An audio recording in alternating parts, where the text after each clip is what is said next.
আইন প্রণয়নের জন্য এখানে 3টি বিল আমাদের সামনে উপস্থাপিত হয়েছে। আজকে এই সংসদ এমন একটি সময় অনুষ্ঠিত হতে যাচ্ছে যেই সময় সঙ্গত কারণেই দেশে নানাবিধ সমস্যা বিরাজমান। অত্যন্ত দুঃখের সাথে বলতে বাধ্য হচ্ছি, এই সংকট এবং সমস্যা তীব্র আকার ধারণ করায় মানুষের যখন দুর্ভোগ আমরা লক্ষ্য করছিলাম, তখন তৎকালীন মহামান্য রাষ্ট্রপতির সাথে আমি সরাসরি কথা বলেছিলাম এবং স্পিকারের দায়িত্বে আপনি ছিলেন, আপনার সাথেও আমি কথা বলেছিলাম। মহামান্য রাষ্ট্রপতির সাথে কথা বলে ওনার বরাবরে একটা অনুরোধ জ্ঞাপন করে একটা চিঠিও দিয়েছিলাম। সেই চিঠির কপি আপনাকেও দেওয়া হয়েছে, মাননীয় প্রধানমন্ত্রীকেও দেওয়া হয়েছে। বলেছিলাম যে এই সংসদটা আমাদের জাতীয় সকল কর্মকাণ্ডের মূল হওয়ার যে দাবি রাখে, এই ধরনের একটা স্পর্শকাতর সময়ে সংসদের একটা বিশেষ অধিবেশন আহ্বান করার জন্য। আমি জানি বিধি অনুযায়ী এই অনুরোধ জানানোর কথা মাননীয় প্রধানমন্ত্রীর,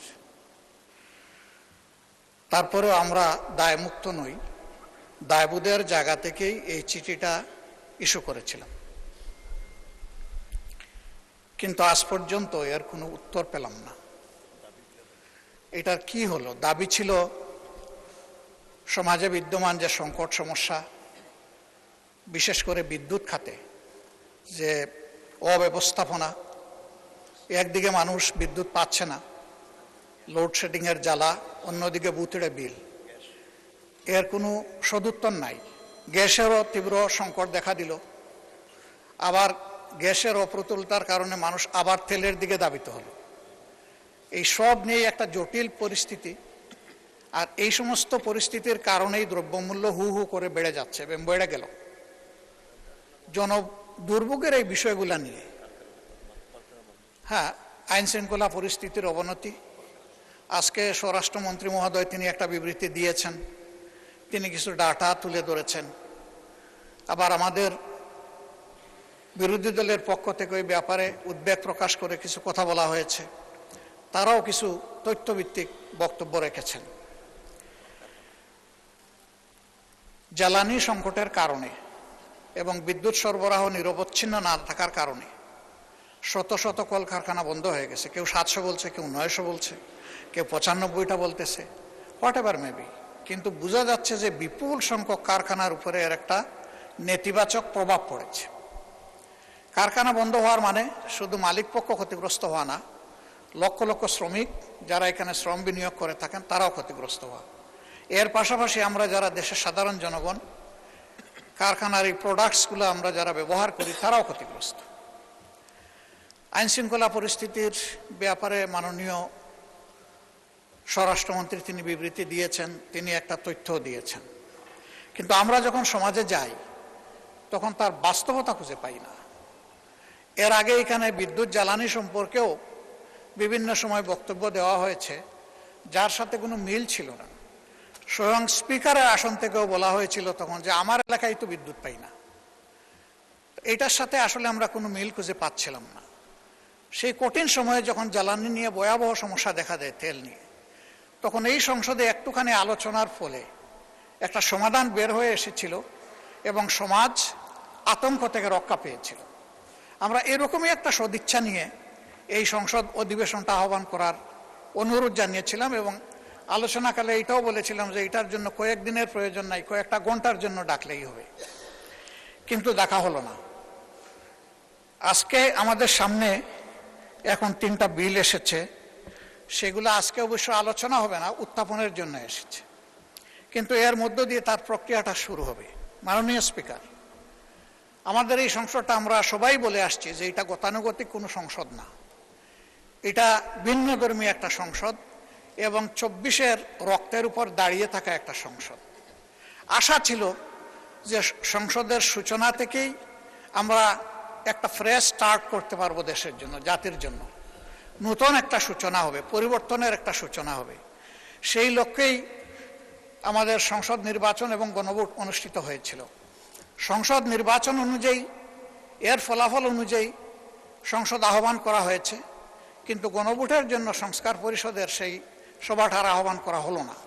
এটা যখন উপেক্ষিত হলো, আমরা নোটিশ দিলাম, আলোচনা হলো 3 ঘন্টা, তারপরে বিষয়টা টকড আউট হয়ে গেল। টকড আউট মানে নো রেজাল্ট। আমরা এখানে আসলে নিজের জন্য এই বিষয়টা উত্থাপন করিনি, জাতির জন্য ছিল, যেখানে প্রায় 70% মানুষ হা ভোটে রায় দিয়েছিল। এবং আমরা উভয় পক্ষ, এখন যারা সরকারি দলে আছি, বিরোধী দলে আছি, আমরা সবাই ছিলাম তখন গণভোটের পক্ষে, এবং হায়ের পক্ষে আমরা কম হোক বেশি হোক আমরা সবাই ক্যাম্পেইন করেছি। কিন্তু এইটা যখন বাস্তবায়িত হলো না, জনগণের মধ্যে একটা আতঙ্ক, একটা অনিশ্চয়তা, একটা সন্দেহ দেখা দিল। আমরা বারবার এই বিষয়টা বলে আসছি, তার কোনো প্রতিকার পেলাম না। এখানে বরঞ্চ তার বিকল্প হিসাবে বলা হলো যে সংস্কারের বিষয়টা বা সংস্কার পরিষদ গঠনের বিষয়টা যেহেতু সংবিধানে নেই, এই জন্য এটা বেআইনি, আপনারা যে শপথ নিয়েছেন এটা অবৈধ শপথ। উল্টা আমাদের উপরে আরেকটা বোঝা চাপিয়ে দেওয়া হলো। অথচ এটা জনগণের দেওয়া রায়, উভয়ে মেনেছিলাম, সেই ভিত্তিতেই এই নির্বাচন হয়েছিল। এবং যে অর্ডারের মাধ্যমে নির্বাচন হয়েছে, একই অর্ডারে লেখা ছিল যে 30 দিনের ভিতরে সংসদ অধিবেশন ডাকতে হবে এবং একইভাবে সংস্কার পরিষদের সভা আহ্বান করতে হবে। উল্টা দায় এসে গেল আমাদের উপরে। আমরা ন্যায়ের পক্ষে, জনগণের পক্ষে থাকার পরেও, মাননীয় স্পিকার, আমরা তো এখানে জনগণের জন্য কথা বলেছি, এটা কোনো দলীয় সুবিধা নেওয়ার জন্য আমরা বলি নাই। বিরোধী দল এখান থেকে লাভবান হবে এমনও কোনো সম্ভাবনা নেই। 18 কোটি মানুষের রাইটের পক্ষে ছিল আমাদের এই কথাগুলা, যে কারণে ফেসিবাদ যুগে যুগে জেকে বসেছিল এই জাতির গাড়ে।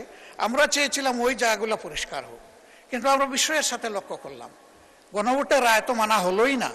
133টা অর্ডিন্যান্স যেটা ছিল, এখান থেকে 20টাকে ল্যাপসেস করে দেওয়া হলো, যেগুলো ছিল খুবই গুরুত্বপূর্ণ।